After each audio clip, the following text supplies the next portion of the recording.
Ghost Recon Wildlands weapons and customization. Bring back the Gunsmith, baby!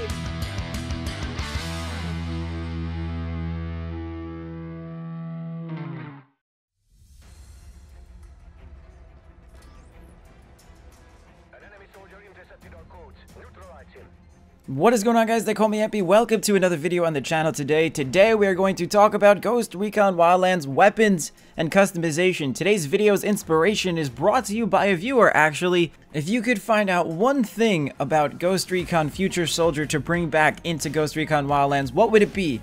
And I have to say, the ratio for like 100 to 1 was bring back the Gunsmith. Constant comments on the forum about the Gunsmith being an amazing part of the game that people just can't seem to get away from. They gotta bring that back. Now, these developers have been as transparent as possible with us before with their interviews and posting stuff on social media, so I wouldn't be surprised if they actually take a Future Soldier feature that actually was pretty damn good in my opinion and implemented it into Wildlands in some way, shape, or form. Now, looking at exactly how much time has come between these two titles, Future Soldier released in 2012, and of course, Wildlands is expected to release late 2016, so that is a 4-year gap between these two Ghost Recon installments. That gives the developers a lot of time, and hopefully since 2012, they've been looking at the features that worked, especially the Gunsmith, and of course, not every aspect of the Gunsmith, as the comments pointed out. It wasn't perfect, but of course, it is a decent feature. It has a decent set of options available to players that you really just can't overlook. You can't go from Future Soldier to Wildlands without some sort of Gunsmith in place. It just offered too many options for the players to choose from. Coming from a first-person shooter perspective, what player you know doesn't love customization options? The more customization the game has, the better the game's going to feel, the more personal the experience is going to feel, and immersion is very important, especially for Wildlands, which is technically selling itself as an FPS RPG. Role-playing games, you need to feel immersed in the world, and the more options you have on your gun that you were actually able to choose, the better it's going to feel. I'm assuming most of you watching this video are no stranger to the Gunsmith. It offered tons of options such as paint jobs, muzzles, triggers. I could put different types of magazines into my gun, side rail attachments, thermal scopes. There were high power optics, there were custom sniper optics. It was all there for me in the last installment of the game, and you just can't take a step backwards in development. It wouldn't make sense. And one of the most convenient features about the Gunsmith,